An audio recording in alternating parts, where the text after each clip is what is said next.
Hi everybody, and welcome to our lunch and learn session. So I hope you've all got a bite to eat in front of you. This is a quite short session, so we're going to be quite tight for time, but we have got some time for questions at the end. We've got about 5 minutes earmarked. So as before, pop your questions into the Q&A box, vote on your favourite questions, and we'll get those in at the end. Right, interest of time, I'll hand straight over to our presenters for this evening for an award-winning session, RWE and DBL, who won of our awards for those of you that attended last December. Right, guys, over to you. Take it away.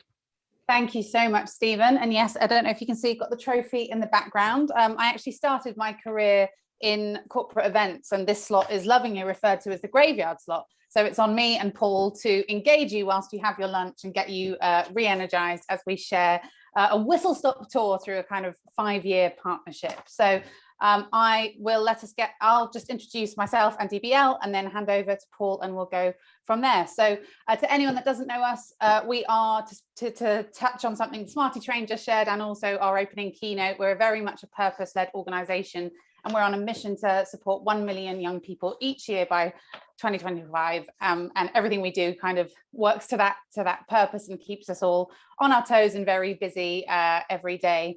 Hopefully, I've looked at the attendee list. There's a lot of friendly faces on there. Most of you know who we are. To anyone who doesn't, we're all about human skills for the development of the future workforce.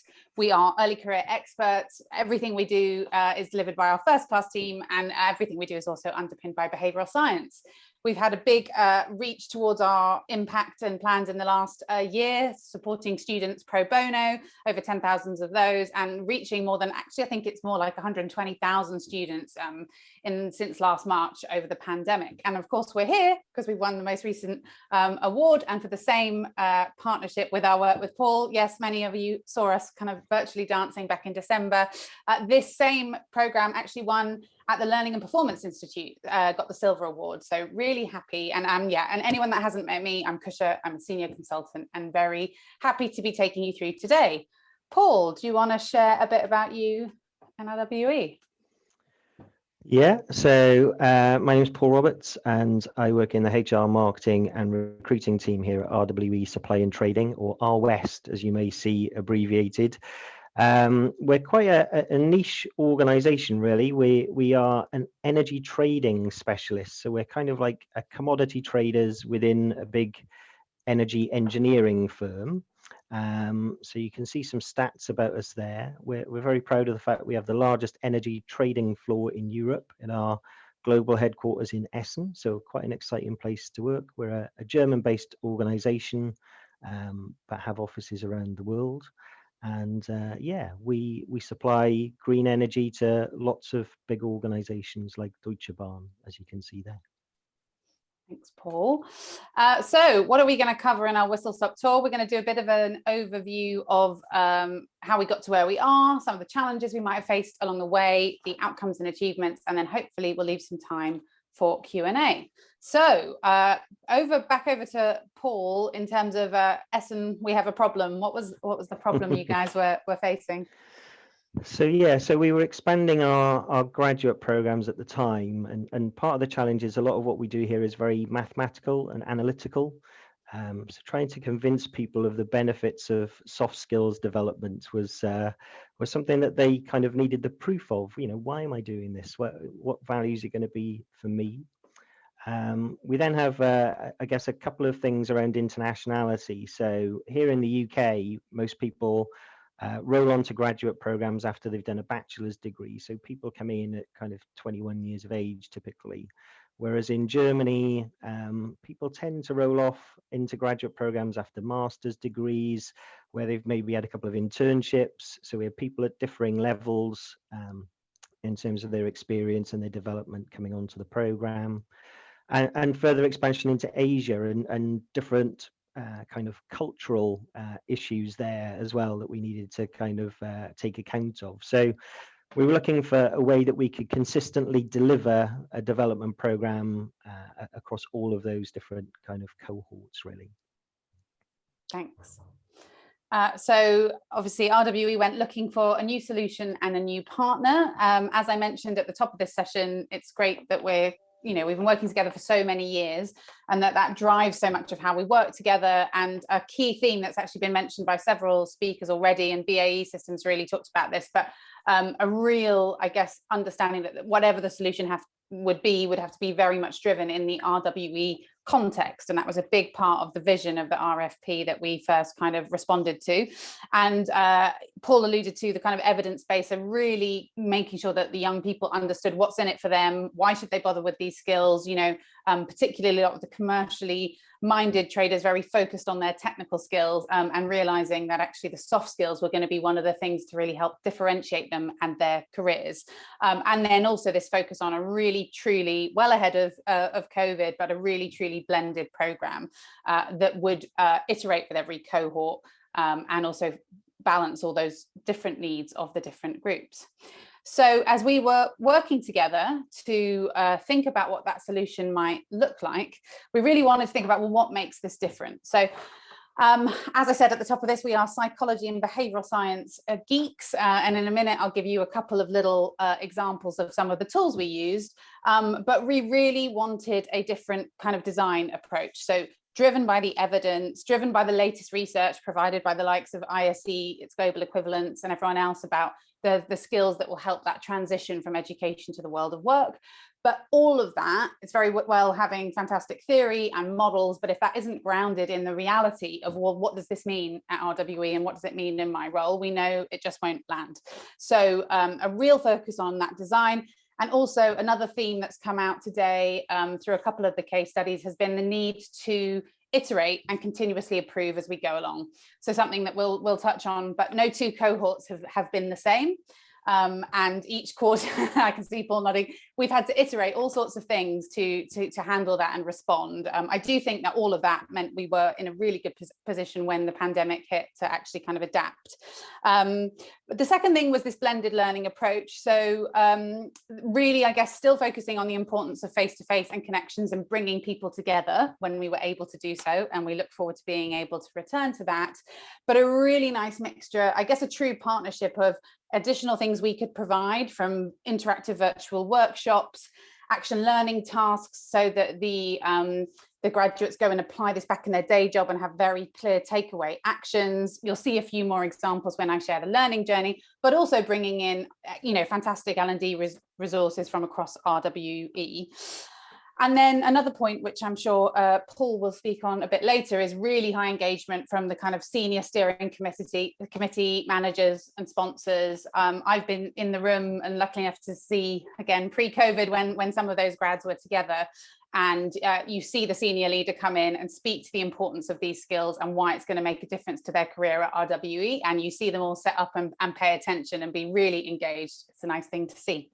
So for us, those were three of the things that kind of made it different. I just, as I know, there are lots of fellow behavioral science and psychology enthusiasts. It was great to start today with a kind of psychology and growth mindset session.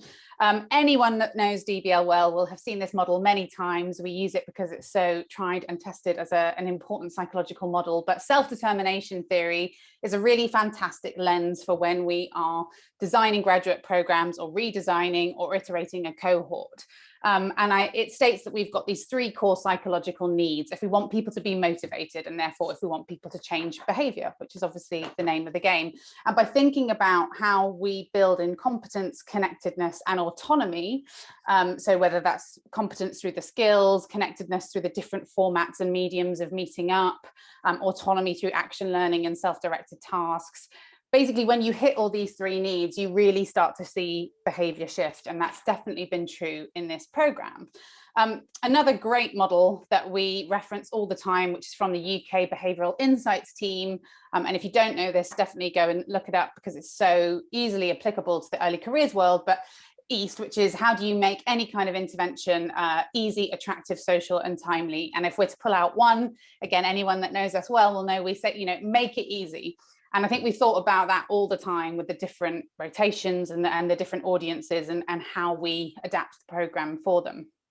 So I'll go into a little bit more detail about some of the learning journey components, but what you can see on the slide is the kind of the roadmap. I guess a few things I would call out. I've mentioned that it's blended, but I guess there's some method to our madness in terms of the order and cadence of skills. So what you can see here, and it's kind of ISE research best practice, you know, really making sure we pre-board people before they come on, so they're not cognitively overloaded, so they are connected, and really focusing on a skill they need from day one, like networking. Combining that with a DISC psychometric and the Graduate Edge book, both of which will then aid quite a lot of personalization of learning throughout the journey, so people can refer back to their profiles and to the various chapters as the program kind of unlocks and develops, so people aren't, it's not a one size fits all. And then a really nice blend of in-person versus virtual, different ways to connect, as well as group, large and small, and then individual ways of working, again to some examples we've heard today. And then I guess in terms of looking at the skills, as I said, it was quite difficult putting this journey together, because in theory, I'll show you in a minute, we've covered a vast range of skills over the different years with the different cohorts, but this is typically what the skills build will be. And again, the idea that we're really supporting them for the skills that they need at that time. So things like self-awareness, which we've talked about a lot today, and social intelligence really early on. But then thinking, well, how does that build and relate to skills like teamwork, to critical thinking, and really at the end of the program, to avoid that cliff edge we've been hearing about as well, preparing them for life beyond the scheme, right? So skills like managing up, adaptability, and having a real kind of focus for the future as they look ahead. So most of you will be very familiar with the different formats, but yeah, the DISC psychometric was particularly chosen. Well, A, it's our kind of tool of choice most of the time, but B, again, we were playing into this highly analytical, technical crowd who need to know things are evidence-based to really buy into them. And DISC has got more than 30 years of kind of proven credibility, and allows the individual to benchmark themselves against, you know, a huge amount of users, 40 million, probably much more now then. Our Graduate Edge book was then used to kind of be something to refer back to and to build their skills over time. And then, as I said, these blended components of in-person interactive webinars, as well as very discrete real life tasks to go and apply back in the day job, so that we know this isn't just kind of abstract. And we did a little bit of a collection of all the different skills and topics we've covered over time. So all the core things that we see, I'm looking forward to getting the sneak peek on the new research tomorrow from Tristram, but many of these will be familiar to all of you. And like I said, that need to kind of adapt and iterate has been very, very important as we go. So lots of the key things, particularly, I guess, skills around connection at the moment that are really important, like social intelligence and adaptability. And so here, I won't read all of these out, but just some interesting stats about how the partnership has developed, the global reach, the different things we've done. I guess, Paul, before I hand over to you to speak about the next section, anything else I guess you'd like to share about the solution and why I guess you think it's working? Yeah, I think just to add to the flexibility of the kind of program that we have, really. So when we first started the partnership back in 2015, we had just the one graduate program, and now we have 5, and they do span the globe. Most of the graduates are based in the UK and Germany, but also now in Singapore as well, and Asia is a kind of big growth market for us. So we're seeing the kind of the balance, if you like, shifting in a different direction, and pretty much every part of the organization now is involved in our graduate programs, and so we're seeing different traits, different strengths coming through from our graduates as well. So that flexibility to be able to, you know, look at that roadmap and drop something in earlier or drop it out later, because we see it as being something, I guess, that we need to prioritize more, has been you know, really useful in terms of guiding the journey of our graduates as well. Yeah, absolutely. Thanks, Paul. And that leads us very seamlessly to you know, no global rotational partnership would be without its challenges. Paul, would you care to elaborate on some of the challenges we faced and how we've overcome them? Yeah, so some of this I've already touched on, really. So different cohorts. So we started off very much with a commercial graduate program, which is kind of aimed more towards people that want to become commodity traders within the sector, or people that are involved in our kind of big shipping and logistics operations as well. And that's progressed out into graduate programs that now offer rotations in areas like HR, for example. So real buy-in from the business in terms of what graduates offer to the business, but then different needs that we need to build and take all of our graduate cohorts together on that journey. And we had, I think, about 10 graduates back in 2015, slightly before my day with the company as well. We now have over 50 graduates on rotation within the business, and that will be over 60 by the time we get to September as well. So quite a bit of growth for what is still a relatively small company compared to lots of others that will be watching into this today. That relevance really of soft skills is interesting to see in some of the sessions how graduates would question and say, it's great you're telling me about this soft skill, but where's the proof? And that's where the kind of occupational psychology comes in. So actually, being able to explain to them in scientific terms, actually, this is the benefit you will get from this, has been a bit of a game changer from us. We did have, and we look at all sorts of scores and feedback from all of the development sessions that we run, and we saw that starting to come through as a trend. We spoke about it collectively, what could be done about it, and interestingly, we played with them a little bit as well. Fiona, our trainer, is fantastic at this, and she opened a session with a statistic. I think it was about analytical thinking or something, and she started with a statistic about how many decisions your mind makes during the day, and we then went through a process of looking at some of those things, and then came back to the first point and said, do you realize I just made that up, and you all bought it? So kind of testing their own judgment around how they buy into the skills as well. And as Kusia said, that stakeholder engagement is key, really, and we see this in so many situations.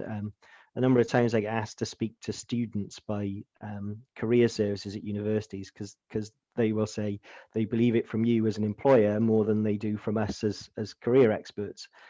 The same applies internally. I'm the HR person. So having someone from that stakeholder group that can sit there and go, this is why these skills are really important to me and how I've developed my career, has really helped us to get that additional buy-in. You've got the science, but you've got the storytelling as well, that brings both of those things together. And as I mentioned, we're continuously looking at how we improve these things as well. So we're already starting to make plans for what next year looks like. We're thinking about potentially going to a more kind of business school type approach as well. So really taking the graduates out away from their day job and making sure that they have no interruptions while they focus on their development. Lots more expansion into Asia, so looking at doing more delivery over there. And making sure that we can still manage that kind of cultural difference as well. In Singapore, where we have one of our key intakes for the trading side, it's kind of culturally the thing to do is to stay in the office until the boss goes home. So trying to, when you're talking to people about managing up, that's quite a different concept to them, that they can manage up rather than just being kind of service driven and being told what to do as well. So lots of challenges. It's constantly evolving. That's what makes it fun. Absolutely. And then, Paul, you said, I mean, even as we shared these in prepping, these are increasing even more as we look to next year's intake, which is fantastic news. But if you want to just bring a bit of this to life for us. Yeah, I think lots of companies operate a kind of bell curve when it comes to performance. We're no different in trying to achieve those things, but we see a real skew when it comes to our graduate programs, which shows that we're doing things in the right way, I guess. I've already talked about the growth in investment. We now have 5 different graduate programs. and other programs as well that support early careers as well, which has grown quite rapidly in recent years. That increase in graduate applications is on last year's figures. We're still in the process of recruiting this year's, and I can tell you it's somewhere in the kind of 400 to 500% up on last year as well. Some of that might be down to the circumstances at the moment rather than our branding and how well regarded our graduate program is, but yeah, certainly heading very much in the right direction, and yeah, huge internal satisfaction and huge retention as well on our graduate programs. Yeah, absolutely. And I won't read these all out for everybody, but just wanted to share a few of the snippets from the young people themselves about how this has really helped them in their kind of career development and understanding the importance of these back in their day-to-day roles. And we always love reading all of those and hearing about them, and hearing from Fiona, who Paul mentioned. Well, whilst I'm sure some of the the jump up to 400 to 500% time is to do with the current climate, but also you achieved a really significant achievement in 2020, going up to top company work for overall, up from 8th, which is a massive jump in that job crowd's top companies for graduates to work for, which was very great. And of course, then we topped it off with winning the ISE award in December and the LPOI award just last month. So we have to buy a trophy cabinet. Yeah, we're going to need it. We are going to need a bigger cabinet, which is a lovely position to be. That is everything from us. And thank you, Paul, for bringing it all to life and joining us, because I know as much though they want to hear from us, they definitely want to hear lots more from the employer themselves and what it means. So thank you. And if I've got my timings right, that leaves us with 5 minutes for questions, if there are any in the chat box. Timing's perfect. I can see why you're award winners after that presentation and landing so on the money with the time. So here's what I suggest we do. We've got 3 questions. So why don't I just read out the 3 questions, and then I think we've got 5 minutes to cover them off. So the 3 questions are, first one was for you, Paul. What's year for the development program? Next question to both of you. Of the soft skills mentioned, what skills would you like universities to focus on developing amongst their student base, undergraduates and postgraduates? And the final question is, do you have different facilitation methods or learning techniques for introverts and extroverts in the group? So what would you like to see happen next year? What skills should universities focus on in terms of developing for graduates? And then actually different learning methods for introverts and extroverts. What would I like to see next year? I'd love to see people come together again. I think one of the big things we've missed is the kind of collaboration of people being physically together. So that would be my main wish. You can just get, it feels like you can get so much more collaboration and creativity by doing that. Although that being said, Fiona, who runs the development for us, is probably the most engaging person in the world. So our graduates love her, basically. So, but I love her cake. So I'd really like us all to be together again in person. Would be my one wish. Great. And then on the soft skills that you'd like universities to develop, do you want to take that first, Paul, in terms of what would you see as an employer? Yeah, I mean, we're quite blessed, really. We have truly excellent graduates that come and work for us. So it's more about building out, more of those rounded skills, really. I think everyone's aware of, you get great people, they come in and they have great expectations. So sometimes it's about leveling them out a little bit, actually, and the journey starts here, you haven't achieved anything yet. So that kind of more kind of commercial mindset, which they quickly settle into, but I'm not sure it's an easy thing for anyone, universities or employers, to solve straight away. Totally agree. And just from our perspective, you said something that very much chimes, which I was thinking, as we often talk about self-awareness as a kind of meta skill that then underpins all the others. So I think anything you can do in advance to kind of underpin that quite early on. And I was going to say exactly that, a kind of growth mindset theme, or a kind of, there can be a sense of, well, I've got onto this scheme now and off we go and I've done my learning. And I guess we all need to cultivate this kind of lifelong learning attitude, particularly in the way that skills and jobs are about to change and continue to pivot. So yeah, something along the lines of continuously learning to learn. And then on the introverts, extroverts question, Paul, I'd love to hear your thoughts. I have some thoughts too. Yeah, it's just about making sure that people have a comfortable space, really. A lot of our graduates are introverts, I would say, because they are, geeks, basically. they love a good algorithm. So yeah, it's just making sure that people have a comfortable space to express themselves and to feel comfortable and supported.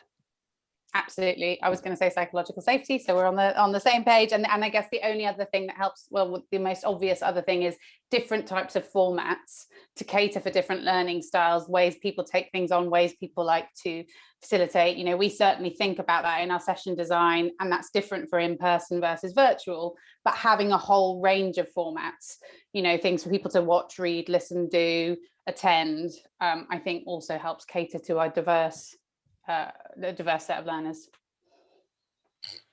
Brilliant. And the clock on my screen says 13:25, so bang on the money with time.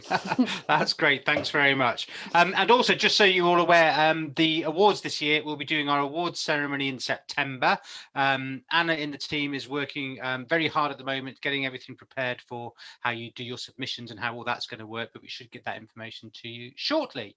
Paul, Kusia, thanks for a great session. Covered a lot of ground in half an hour. Time for another 10-minute break. We'll be back at 25 to 2 with the next session, which is Jeff Lovejoy from SumUp and also Rebecca from Grad Consulting. They'll be talking about developing a sense of community and belonging for a global intern community in the area of COVID. So we'll see you for the next session in 10 minutes. Thank you very much.